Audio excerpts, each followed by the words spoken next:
Carta del apóstol Pablo a los Filipenses, capítulo 1. Vamos a iniciar leyendo desde el versículo 1 hasta el 11.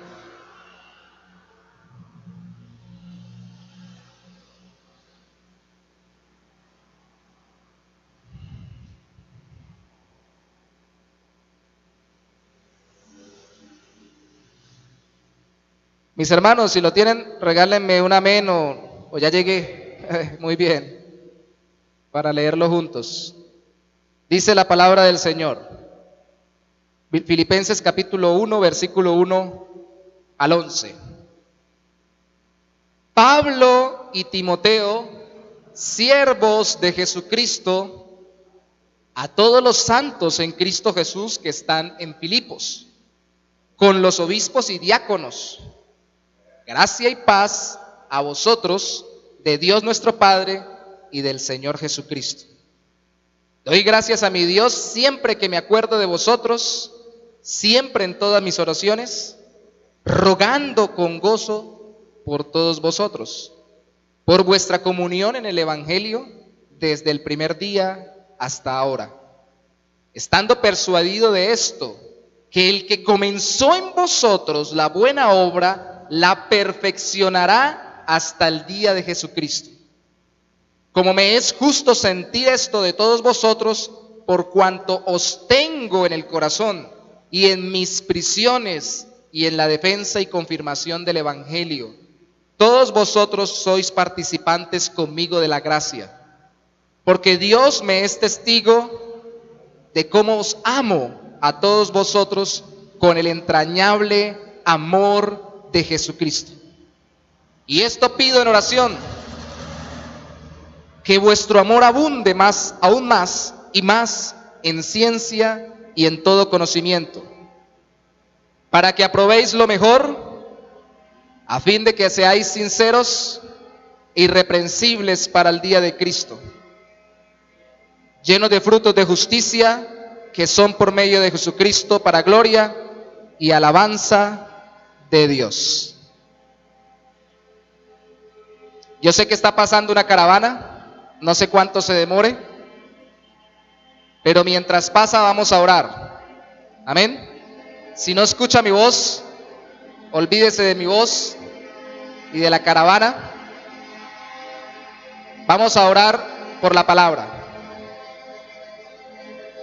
Incline su rostro.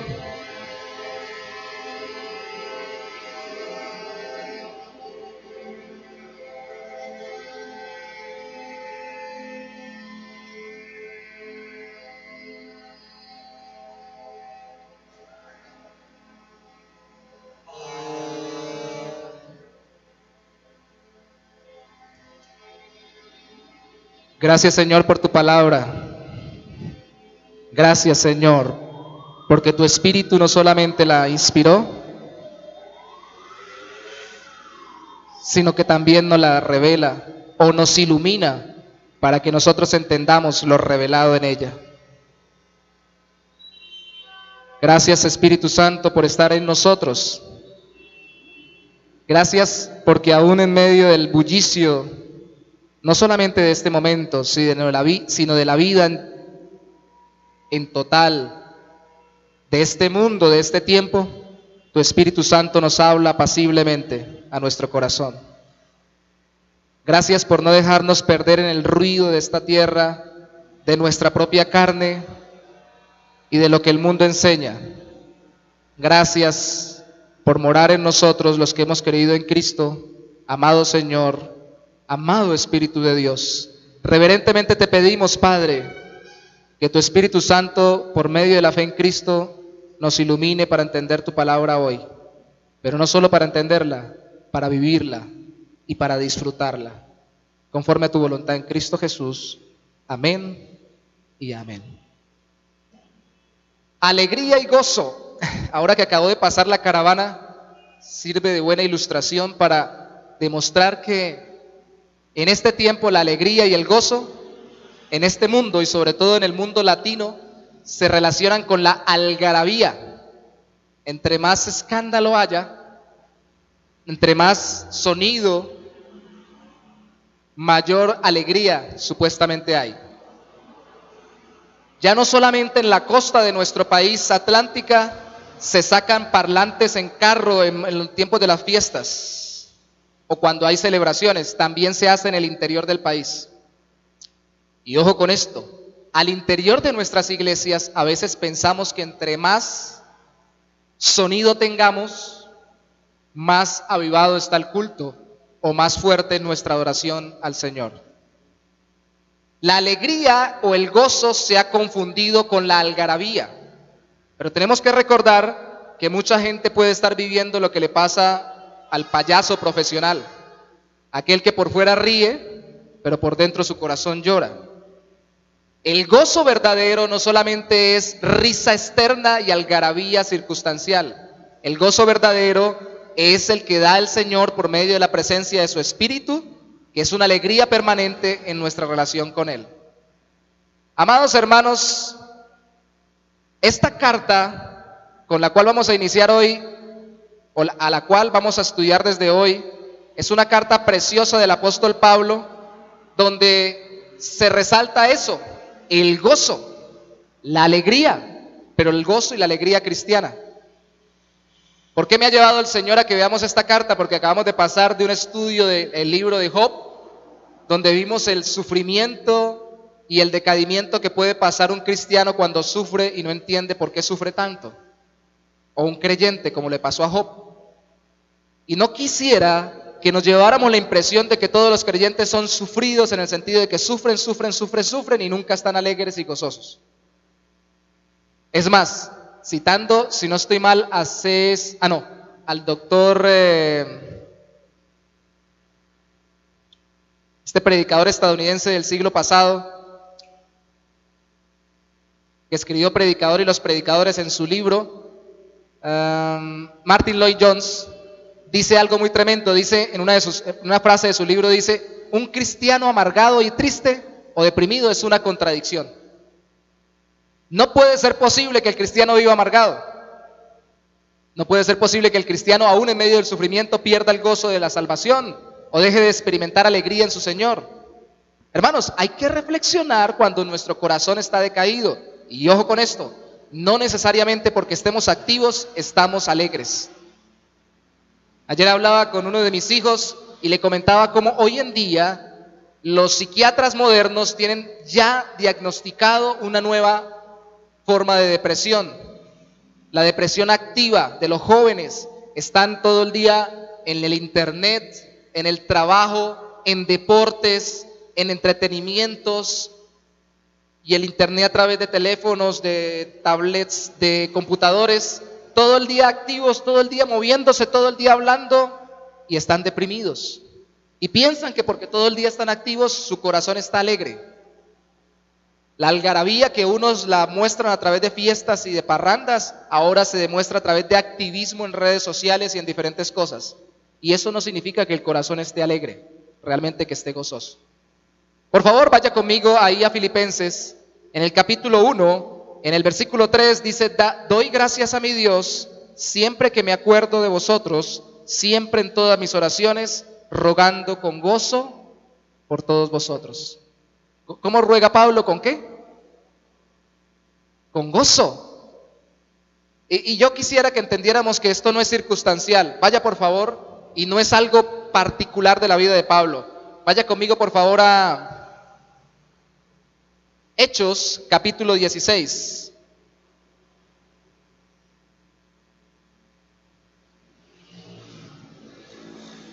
Allí encontramos el inicio de esta iglesia de Filipos. Está en la obra misionera Pablo, va con Silas, y en el capítulo 16 suceden varias cosas. La primera, Pablo ve o presencia la conversión de una mujer vendedora o comerciante de telas, se queda en la casa de ella. Pero la segunda, cuando lo persigue una mujer que estaba endemoniada y que adivinaba para su amo, Pablo le echa fuera el demonio. Y en el capítulo 16, en el versículo 19 dice lo que le sucedió a Pablo por hacer eso. Pero viendo sus amos, los amos de esta mujer que Pablo le había echado fuera a los demonios, que había salido la esperanza de su ganancia, prendieron a Pablo y a Silas y los trajeron al foro ante las autoridades.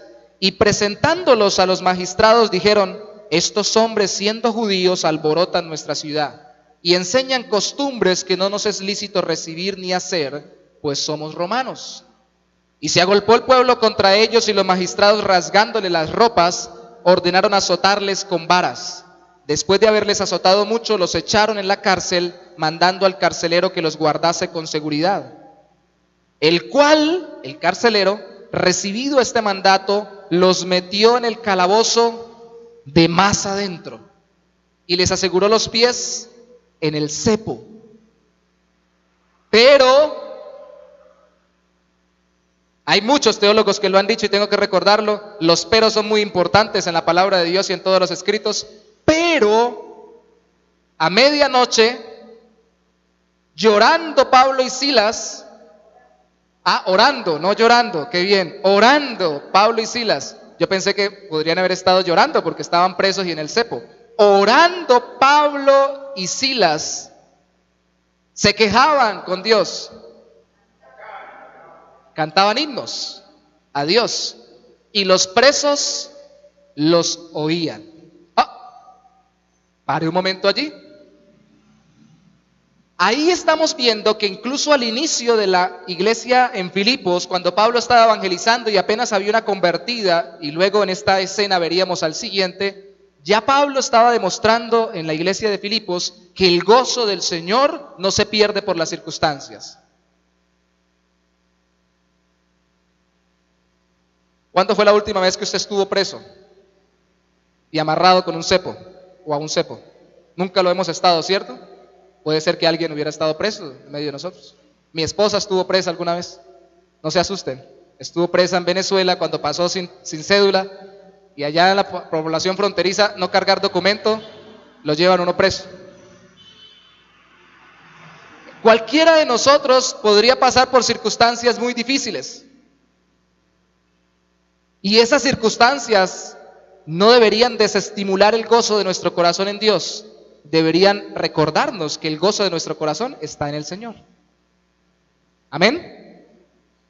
Pablo, junto con Silas, en medio de la cárcel, amarrados a un cepo, algunos ilustran el asunto y dicen que seguramente era bajo y que tal vez estarían incluso agachados y que estarían o acurrucados y que estaría húmedo. Podemos ilustrarlo de muchas maneras, la cuestión era muy incómoda. No se empezaron a quejar, sino que empezaron a cantar himnos a Dios. Amado hermano, ¿sabe usted que el cantar al Señor en medio de la iglesia es hermoso, cierto? Ahorita cantábamos al Señor y algunas letras demuestran nuestro amor por Dios a causa de lo que Él ha hecho por nosotros. Cantar en la iglesia es sencillo, en medio de hermanos que están apasionados. Si cantamos, por ejemplo, al lado del hermano Alfonso, que canta tan entonado y tan apasionadamente al Señor, uno se estimula a cantar. Si estamos cómodos en la iglesia al lado de él, más todavía. Pero si el hermano Alfonso no es el que está a nuestro lado, sino algún hermano desafinado y estamos en medio de una circunstancia muy difícil, presos y amarrados, ¿podremos cantar? En el mero nacimiento de la iglesia de Filipos, ya Pablo estaba demostrando que lo que él quería era, como en todas las demás iglesias, que sembraba una cantidad de personas confiando en Cristo para su salvación y no viviendo de acuerdo a las circunstancias, sino de acuerdo a su fe. De acuerdo a su fe. Pregunto, mi hermano, ¿dónde está su alegría? ¿Dónde está su gozo cuando tiene dificultades? Terminemos la historia para que no quede inconclusa. Dice, que apenas la tenemos de introducción a nuestra enseñanza hoy, dice, versículo 25. A medianoche, orando Pablo y Silas, cantaban himnos a Dios y los presos los oían. Entonces sobrevino de repente un gran terremoto, de tal manera que los cimientos de la cárcel se sacudían. Y al instante se abrieron todas las puertas y las cadenas de todos se soltaron. Yo sé, hermano, que eso no sucede todas las veces. No todas las veces se abren. Eso fue algo providencial y especial, milagroso y particular para Pablo y Silas, que Dios determinó en ese momento. Pero hermanos, sea que las cadenas se suelten o que continúen allí y las rejas sigan cerradas, el gozo del Señor hace la diferencia.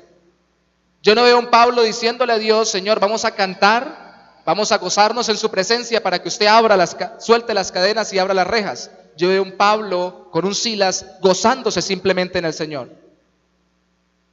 Esto lo hace Dios honrando la fe y la confianza que ellos tenían en Él de una forma especial, para mostrar cómo el gozo del Señor nos fortalece y Dios abre sus puertas. Los suelta, los libera. Pero lo importante del asunto, aunque haya liberación y aunque haya el milagro, no solamente es que Dios obre el milagro, sino que su corazón está lleno de gozo y de alegría. ¿Cierto? Lo que hace la diferencia en medio de las circunstancias es lo que hay en el corazón. Es lo que hay en mi corazón. Es lo que hay en mi corazón. Cuando Pablo escribe entonces a Filipos, en el capítulo 1, Pablo está centrándose en el gozo. Y hermanos, tenga en cuenta esto durante todo este estudio, y les está escribiendo desde la cárcel.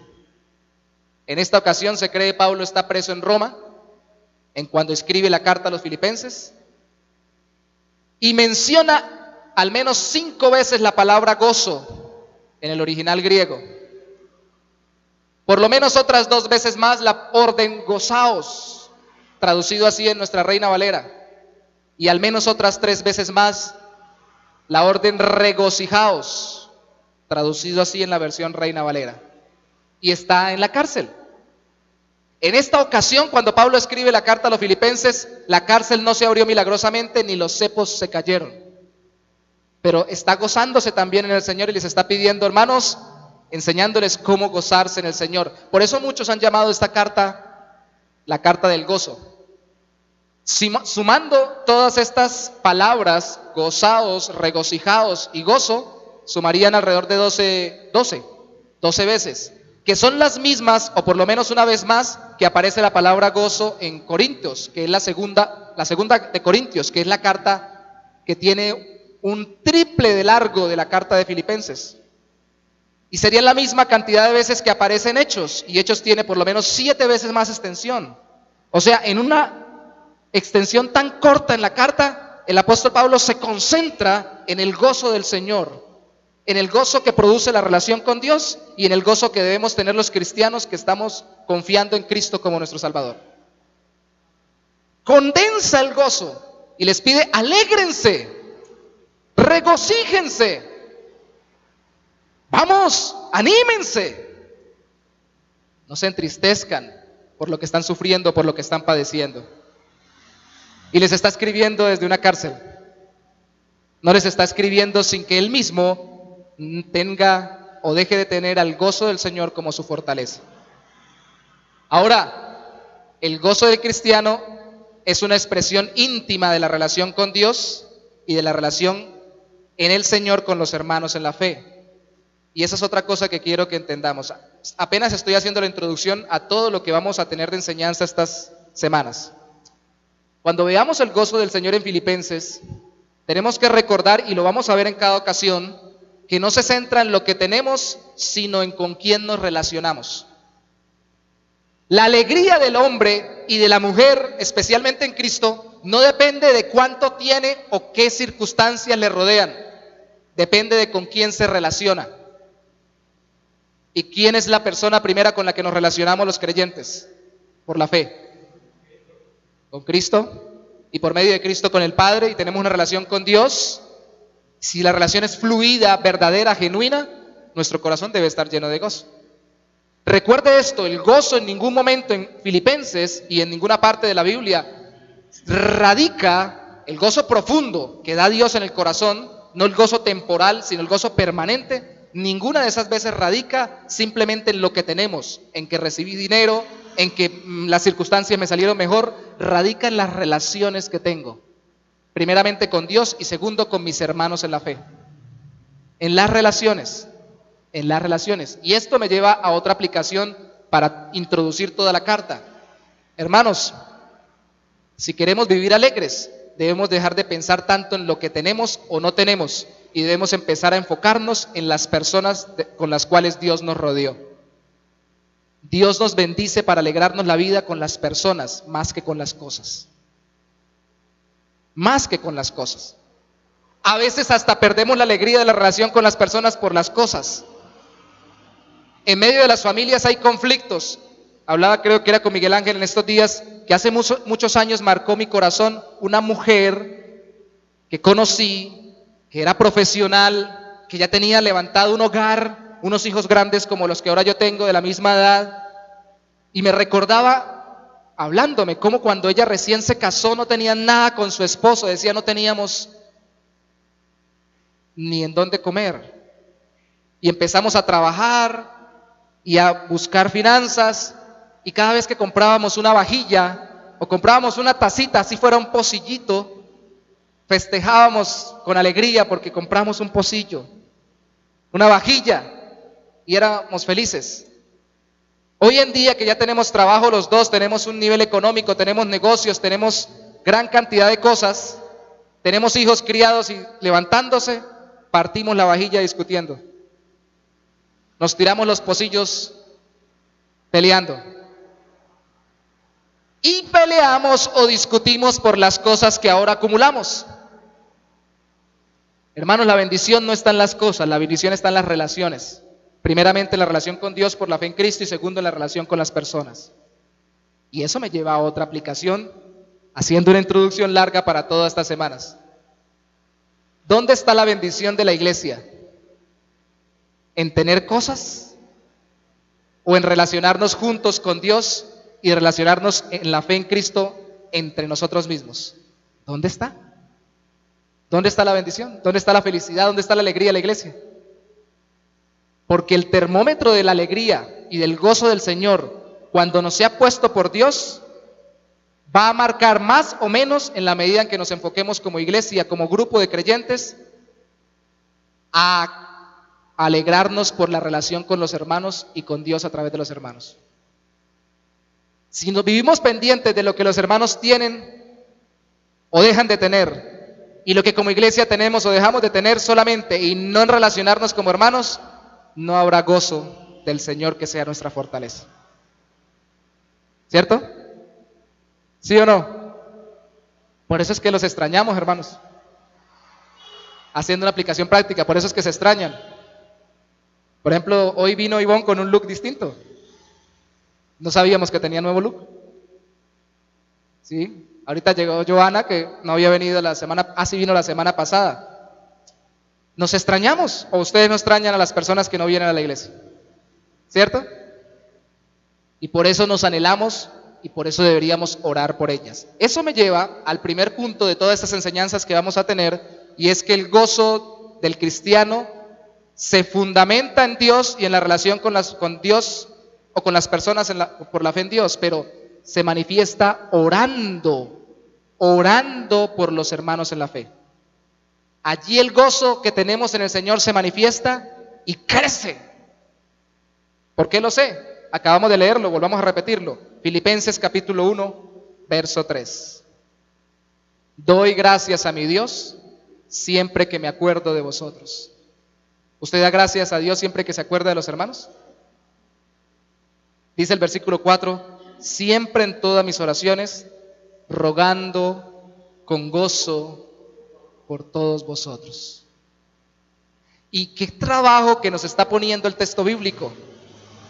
No solamente por el ejemplo de Pablo nos está instando a orar por los demás, sino a orar ¿con qué? ¿Con qué? Con gozo, con alegría. Y para el primer punto, de dos simplemente que tenemos hoy, del cómo el gozo del Señor se manifiesta en la oración, primero tenemos que recordar que el gozo del Señor se manifiesta orando por los hermanos porque nos gozamos en el compañerismo que tenemos con ellos en el Evangelio. La comunión o compañerismo. Mire por favor conmigo el versículo 6. Versículo 5. Por vuestra comunión en el Evangelio desde el primer día hasta ahora. Algunas Biblias lo traducen por la participación por la relación que tenemos juntos en la propagación del Evangelio. Verso 6, estando persuadido de esto, que el que comenzó en vosotros la buena obra, la perfeccionará hasta el día de Jesucristo. Y aquí hagamos un paréntesis pequeñito. ¿Por qué será que no nos alegramos tanto cuando oramos por los hermanos? Para poder gozarnos al interceder por los hermanos, deben existir dos cosas. La primera, convicción. Convicción. Estar convencidos de que Dios está obrando en los hermanos. Estar convencido de que Dios es el que realiza la obra, aunque nosotros a veces no la veamos tan clara, y de que Dios no va a dejar a esa persona de lado, sino que va a continuar trabajando en ella. Les pongo un ejemplo muy tremendo. El ministerio pastoral es un reto a esa convicción. ¿Qué haría usted en el caso de ser el pastor de esta o de cualquier congregación, si tiene que aconsejar personas que le cuentan sus tentaciones, sus caídas, sus conflictos, sus peleas, sus luchas, y a cada momento le están confesando sus faltas, y usted cada día ve más y más detalladamente sus errores y sus dificultades? ¿Cómo hace usted para orar con gozo por ellos? Si lo que usted ve cada día más en detalle es la radiografía de cada una de las falencias que esta persona tiene. ¿Cómo se goza orando por ellos? ¿Cómo se alegra? La respuesta la da aquí el apóstol Pablo. La convicción de que el que comenzó en ellos la obra, la va a perfeccionar hasta el día de Jesucristo, hasta que se encuentre con Dios, con Cristo en la eternidad. Si usted y yo no estamos convencidos de ellos, vamos a ser unos muy malos consejeros y, ojo, vamos a ser muy malos intercesores y, por último, hasta malos creyentes en medio de la congregación. Porque si nosotros pensamos que cada persona que tiene defectos o que tiene cosas que ahora se le notan y antes no se las notaba, como dificultades en su crecimiento en la fe, está abandonada y ya no va a crecer, me voy a desilusionar rápidamente y voy a abandonar muy fácilmente. Es por eso que hay pastores que abandonan las iglesias. Es por eso que hay maridos que abandonan el matrimonio. Es por eso que hay padres que abandonan los hijos. Es por eso que hay personas que se suicidan.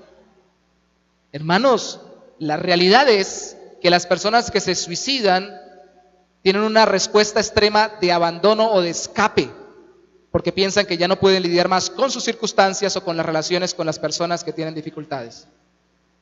Y lo más terrible aún es que en Estados Unidos hoy hay una estadística muy fuerte en cuanto a suicidios de pastores.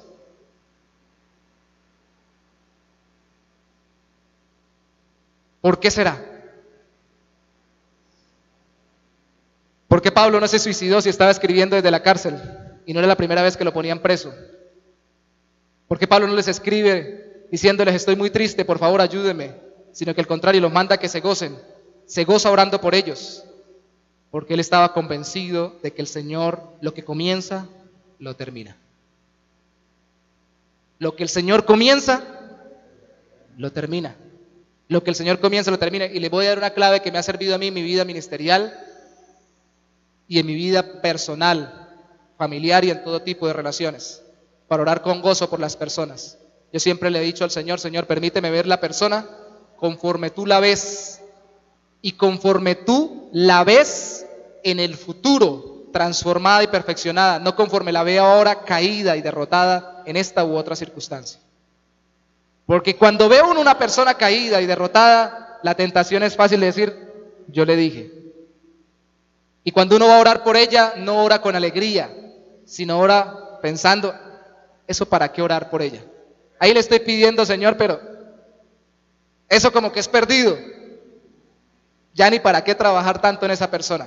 Cada vez que yo también soy tentado a eso, le digo, Señor, no dejes que mi corazón olvide que tú que inicias la obra, la llevas hasta el día de Jesucristo, hasta que la persona se encuentre contigo a la perfección. Hazme verla, entenderla o por lo menos anhelarla como va a ser cuando se encuentre contigo, muy transformada, muy cambiada, todavía no perfecta, pero mucho más santificada. Esa es nuestra. Y créanme, hermanos, voy a confesarlo delante de ustedes, uno de mis defectos personales es precisamente el ser demasiado meticuloso y el estar viendo el punto negro en el gran lienzo blanco. Todo puede estar hermoso, pero mi tendencia es fijarme en aquello que se hizo mal. Y si no soy el único y a ustedes también le pasa, les pido en el Señor que le pidan a Dios junto conmigo y como iglesia lo pidamos juntos, que Dios nos convenza de que Él, que empieza la obra, la termina, y dejemos de ver a la gente como obras a medias y la veamos como Dios la ve, como va a estar perfeccionada en la presencia de Cristo. Para que nos alegremos y digamos, yo oro hoy por ella, levántala, Señor, porque un día no será igual a este por el que estoy orando, que volvió a recaer en este o cual pecado o tal pecado. Siendo mi hermano, yo voy a orar por él con alegría, porque sé que tú vas a terminar transformándolo de acuerdo a tu voluntad. Convicción, amén. Convicción. Bueno, por eso es que es muy bueno tener hijos, ¿no? Los hijos ayudan a desarrollar la convicción. ¿Sí o no? Levantando hijos, uno tiene que desarrollar convicción para que no pierda la esperanza.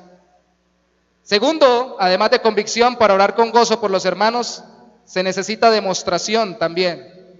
Versículo 7.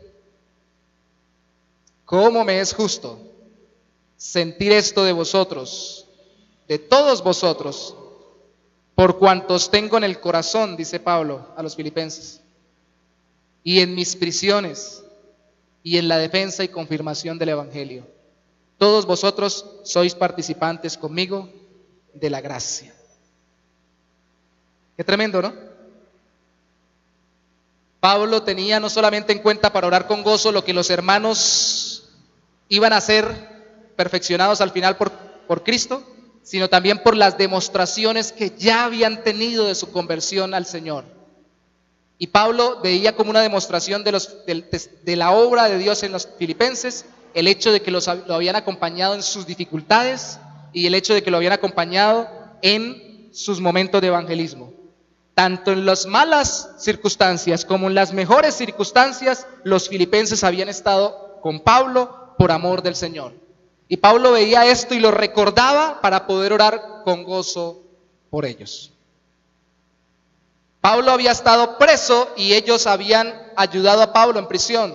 Y ahora que está en prisión, luego lo veremos, incluso habían enviado a una persona desde 1000 kilómetros aproximadamente donde estaba Pablo, desde Filipos hasta donde estaba Pablo, a que ministrara el amor de los filipenses a Pablo.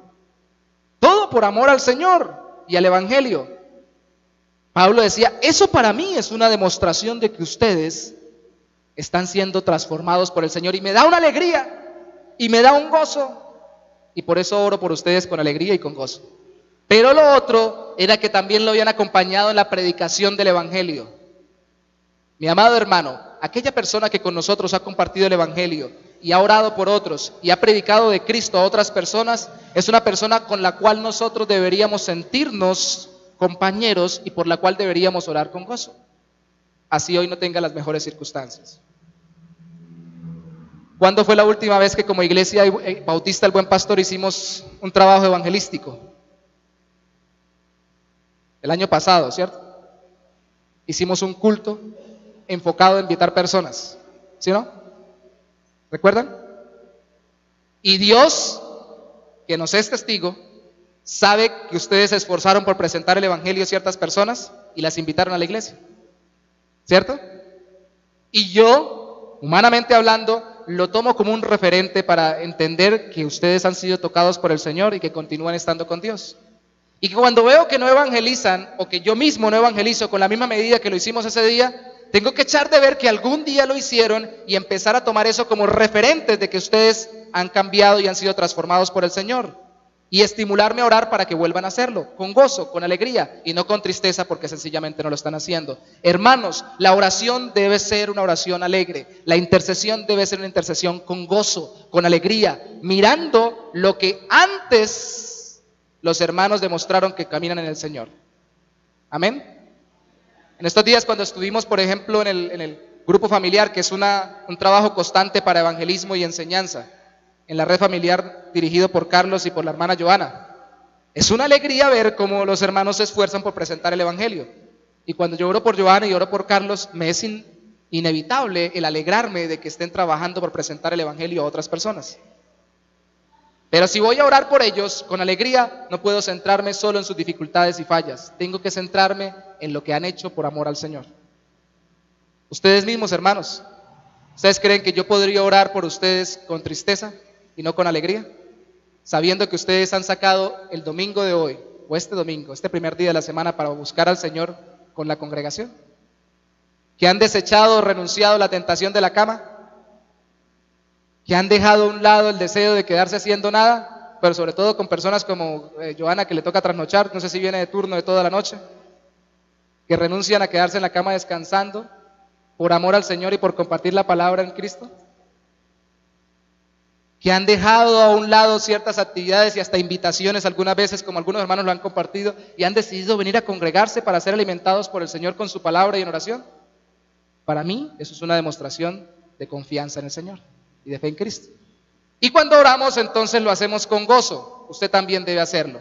Ahora, no solamente porque se goza en su compañerismo cristiano, vaya conmigo al versículo 8, sino también porque quien ora con alegría ama entrañablemente. Verso 8, porque Dios me es testigo de cómo os amo a todos vosotros con el entrañable amor de Jesucristo. Bueno, hermano, la palabra que se utiliza ahí para entrañable amor significa literalmente los intestinos, las entrañas, las vísceras. En la antigüedad se ligaban los sentimientos y las emociones a determinados órganos del cuerpo. El hígado con determinada emoción, los riñones con determinada emoción. Y por eso, por ejemplo, en el Antiguo Testamento, cuando dice que la persona lo hizo de todo corazón, puede decir literalmente con todos los hígados y los riñones. Porque el amor entrañable es el amor que sale desde lo más profundo, ¿cierto?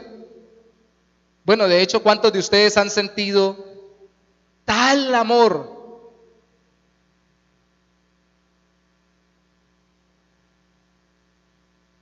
Tal sentimiento por alguien que hayan sentido algo en su estómago. Bueno, ¿quiénes han estado enamorados de los que están aquí? ¿Alguna vez han sentido las famosas maripositas en el estómago? ¿O ya se les murieron? ¿Todavía siguen ahí? A veces se alborotan de nuevo, ¿sí o no? Eso es somos espirituales y materiales o físicos en un solo cuerpo, en un solo ente, ¿cierto? Y lo que me pasa en mi espíritu, en mi alma, en mis emociones, se transmite a mi cuerpo. Y algunos de los nervios, por ejemplo, le dan ganas de ir al baño, ¿cierto? Algunos de la emoción no solamente le dan ganas de orinar, de llorar, perdón, sino también hasta de orinar. Algunos han terminado incluso orinando en medio de una gran cantidad de gozo, de risa, y ni cuenta se dieron a qué horas.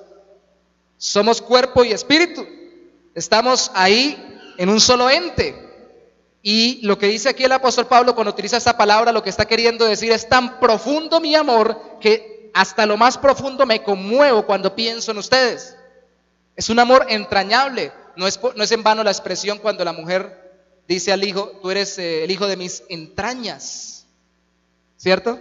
Es un amor entrañable, un amor visceral, un amor apasionado, profundo, que cuando uno piensa, se emociona pensando en la otra persona. Amados hermanos, esa clase de amor debe estar para orar con alegría por los demás. La pregunta es: ¿esa clase de amor nos acompaña a nosotros cuando oramos por los hermanos en la fe o por las otras personas? Ese amor entrañable que produce maripositas en el estómago, ya no por un enamorado de pareja, sino por el amor que Cristo pone en nuestro corazón por las personas. ¿Nos alegramos así por los hermanos? El apóstol Pablo está diciendo: yo no solamente oro con gozo por los hermanos, por lo que estoy convencido de ellos y por lo que ellos me han demostrado, sino también porque es que estoy apasionado por las vidas. Olviden por un instante que tenemos este local. Olviden por un instante que tenemos luz eléctrica. Olviden por un instante que tenemos comodidades en nuestra casa y que ahorita nos recibe un techo. Olviden por un instante todo eso. Y piensen por un instante si no tuviéramos absolutamente nada de eso, si realmente la alegría de venir a congregarnos estaría en que los hermanos están con nosotros adorando al Señor, y si realmente nos apasionaría hacerlo. Hay un libro que a Miguel Ángel le gusta mucho, se llama Radical, de Richard Platt, un bautista que ahorita dirige las misiones internacionales en Estados Unidos de los bautistas del sur. Y en ese libro Radical él precisamente pregunta eso, ¿qué pasaría? Él lo nombran pastor de una mega iglesia y empieza a cuestionarse, ¿qué pasaría si quitáramos las sillas cómodas, el aire acondicionado, la comodidad del local, la iluminación, la ventilación y el buen sonido? ¿Qué pasaría? ¿Cuántos se quedarían por amor a Cristo? ¿Y cuántos seguirían amando a su hermano que está a su lado? O cuando no tenga ventilación y tal vez sea calor y se sude, ya no los van a querer igual. O cuando tal vez no haya suficiente iluminación y lo vea distorsionado, ya no le va a caer tan bien y lo va a ver tan simpático. O cuando ya no tenga las sillas cómodas y tenga que compartir tal vez una banquita con varias personas, ya no le va a parecer tan entrañable la amistad, el compañerismo con él, sino que se va a incomodar porque le está quitando su espacio y porque no lo está dejando estar tranquilo.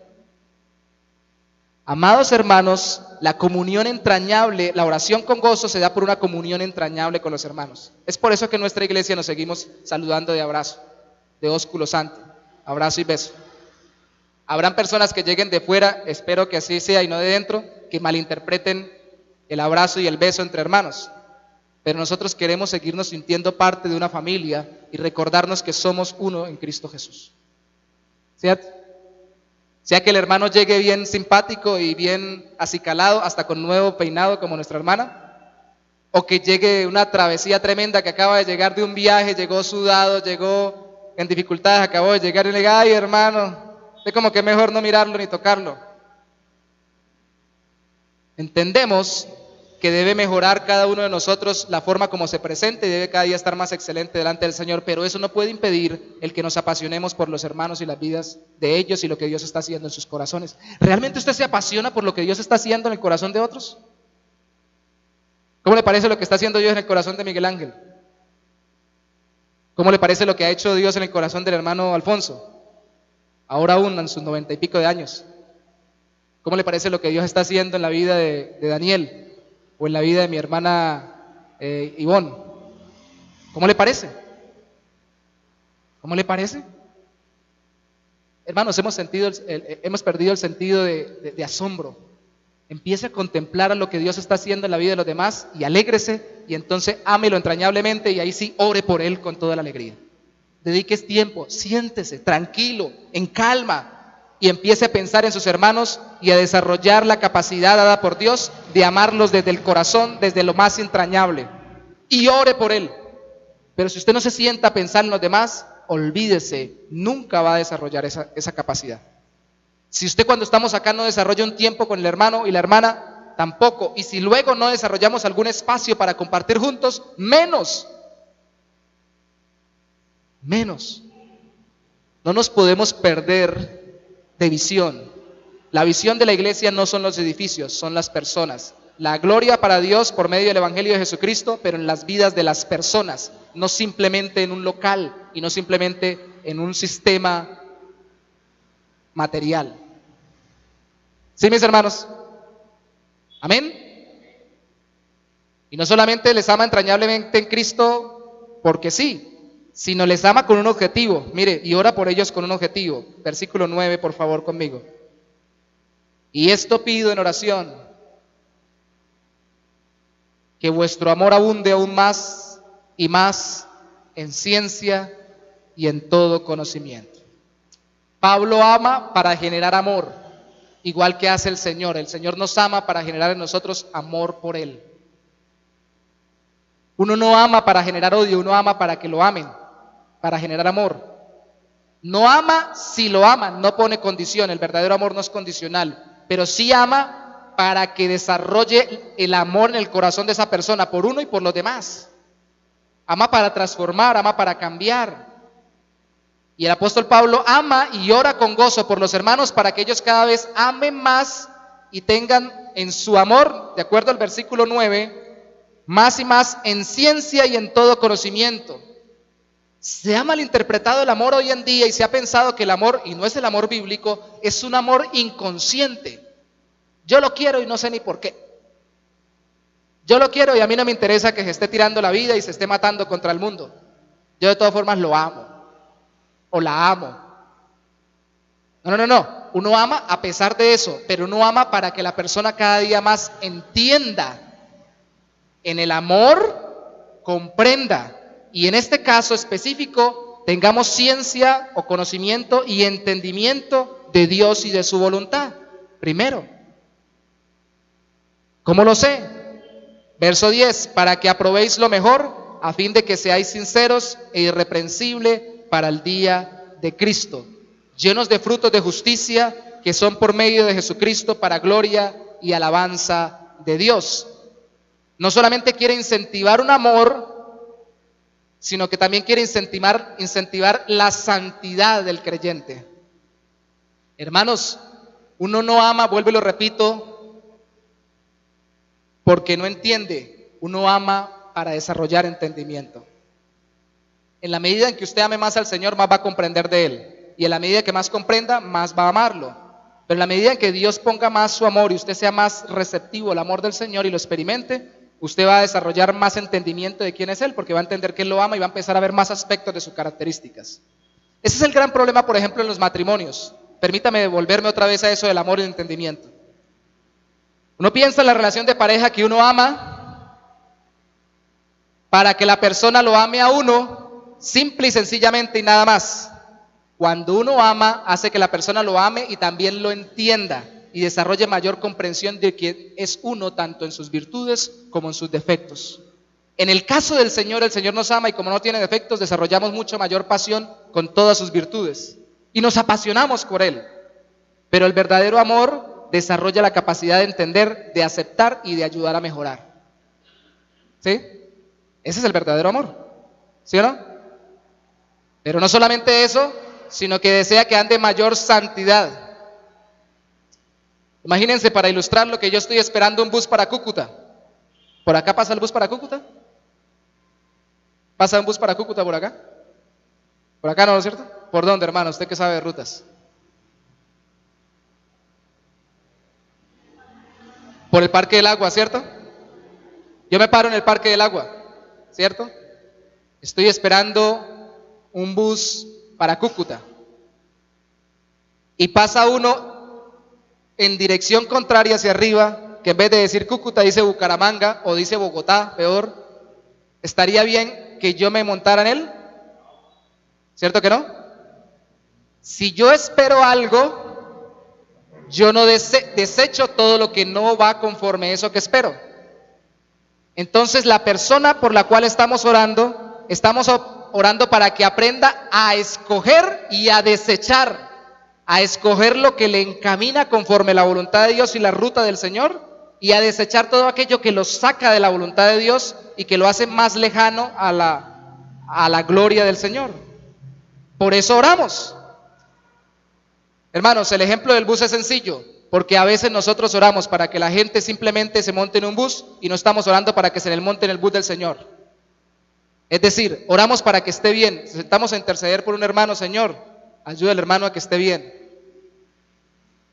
ayuda al hermano a que le vaya bien, ayuda al hermano a que lo que él anhele se le conceda.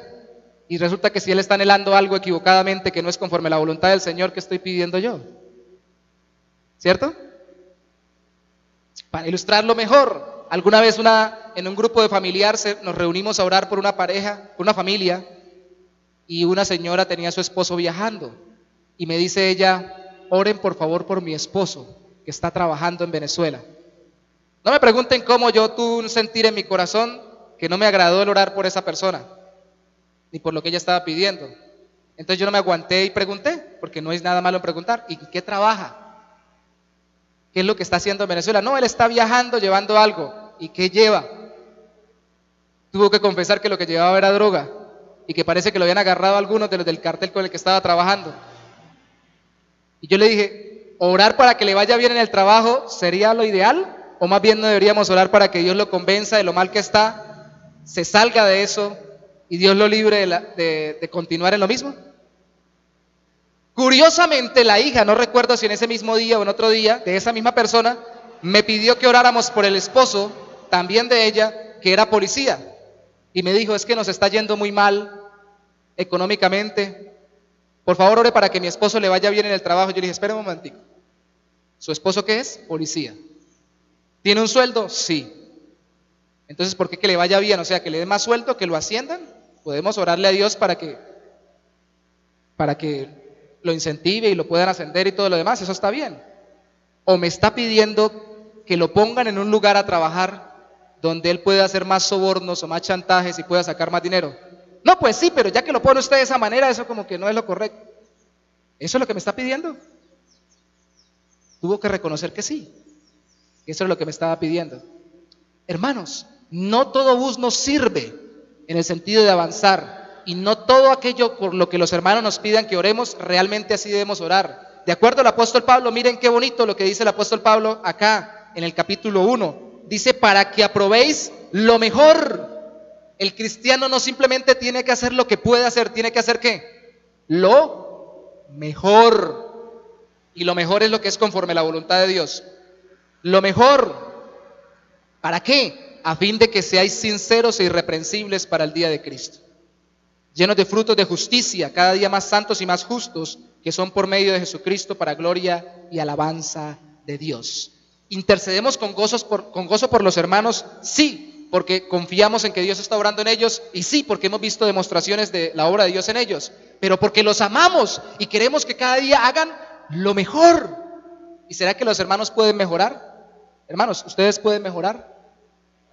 ¿Puedo mejorar? Todos podemos mejorar, ¿cierto? ¿Será que el esposo puede ser mejor esposo? ¿Sí o no? ¿La esposa podrá ser mejor esposa? ¿El hijo podrá ser mejor hijo? ¿El padre podrá ser mejor padre? ¿Cierto que sí? ¿El empleado podrá ser mejor empleado? ¿El patrón podrá ser mejor patrón? ¿De acuerdo a la voluntad de Dios? Para que cada día obre más justicia y cada día se parezca más a Cristo y lo refleje mejor en su trabajo. Claro que puede mejorar, porque a veces ese es el otro problema. Déjeme decirlo antes de que terminemos. Ese hermano es un santo, no se le ve ningún defecto, habla tan bonito, es tan recatadito, tan pulcro, tan decente, tan buen trabajador, tan buen hijo, tan buen esposo, tan bueno en su familia. Señor, tú sabes quién es, síguelo bendiciendo, síguelo bendiciendo, síguelo bendiciendo. Yo debería sentarme un momentico y decirle, Señor, mejora aún su vida. Porque si él ahorita tiene un nivel de entrega para contigo y un testimonio y un caminar contigo, todavía puede ser mejor.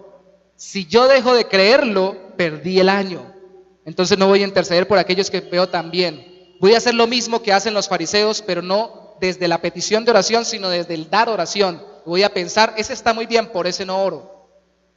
Cada uno de los que estamos aquí necesita la oración, y déjeme decirle que por eso muchas veces muchos hermanos en las iglesias no oran por los pastores. Yo lo veo muy bien, él anda muy bien, tiene su esposa, tiene su familia, son de buen testimonio y predican, oran y lo ayuda a uno y lo aconseja a uno. Y entonces las oraciones son algo tan superficial como, Señor, síguelo bendiciendo y síguelo ayudando.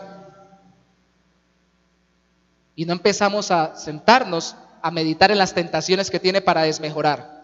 Y no empezamos a sentarnos en todo lo que puede mejorar en cada área de su vida. Y a pedir con todo nuestro corazón por ello. ¿Usted cree que yo voy a dejar de orar por el hermano Alfonso porque ya tiene 92 años, mi hermano Alfonso? 91 es, 91, caminando con el Señor. ¿Usted cree que el hermano Alfonso todavía no tiene para mejorar? ¿Puede mejorar, mi hermano? ¿Cierto que sí? Aunque nos lleve a nosotros, en el caso mío me lleve, hermano, me lleva bastante, me lleva 50 años, no quiere decir que él no pueda mejorar. O ya mi hermano Alfonso está al nivel de la estatura de Cristo. No, ¿cierto que no? Todavía le queda espacio por mejorar. Y usted y yo, ¿será que nos queda espacio para parecernos cada día más a Cristo?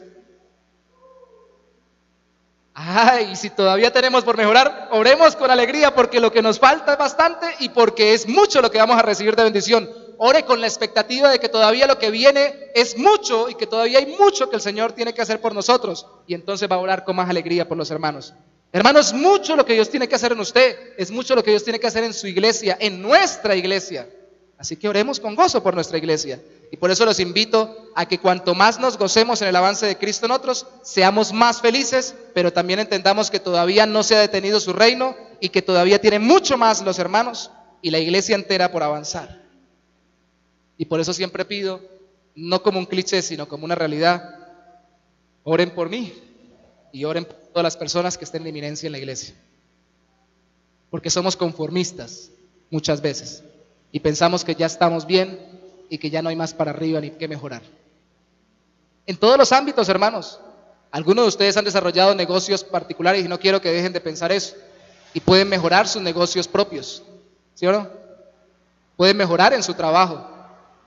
Pueden mejorar hasta sus ingresos de acuerdo a la productividad que tengan, mejorando su forma de trabajar, mostrando mayor excelencia en Cristo.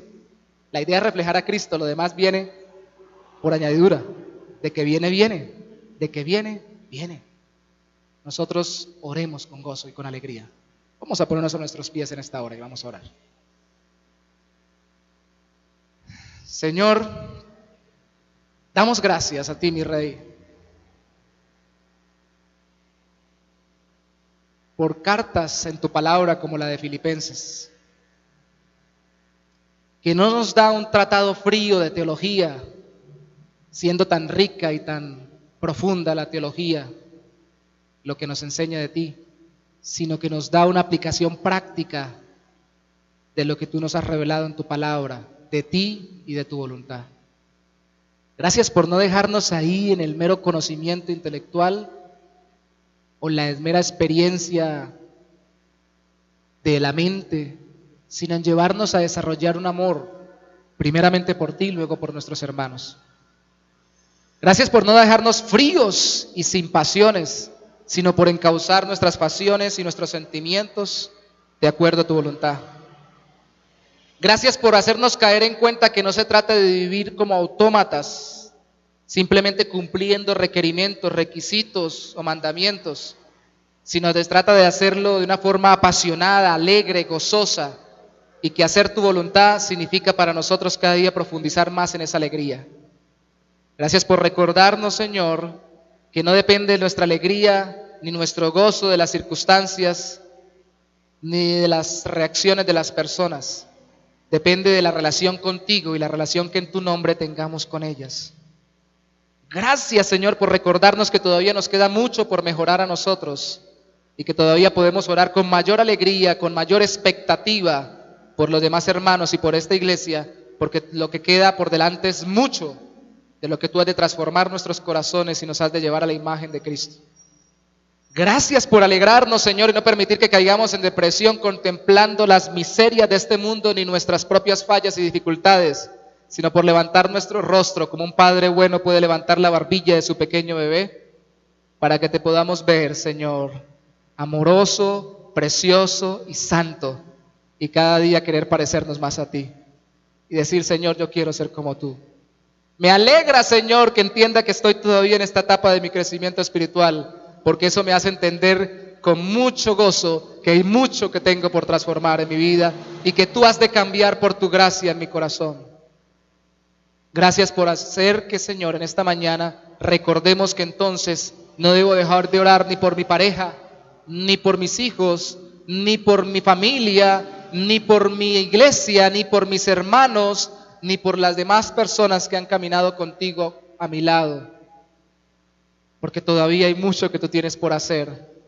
Permíteme desechar todo pesimismo y derrotismo y conformismo, Santo Señor, que solamente quiere arrastrarme y dejarme anclado en el pasado.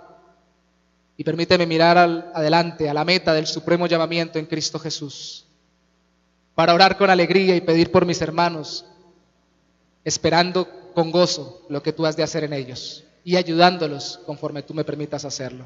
Yo te doy gracias, mi Rey, en esta mañana. Y te pido que nos lleve de esperanza, cambie nuestra vida de oración y el día de mañana nos podamos gozar juntos, orando los unos por los otros con alegría, creyendo que tú todavía tienes mucho por hacer en nosotros y recordando todo lo que ya has hecho en nuestras vidas. Te damos gracias, Señor, y te bendecimos en el nombre de Jesús. Amén y amén.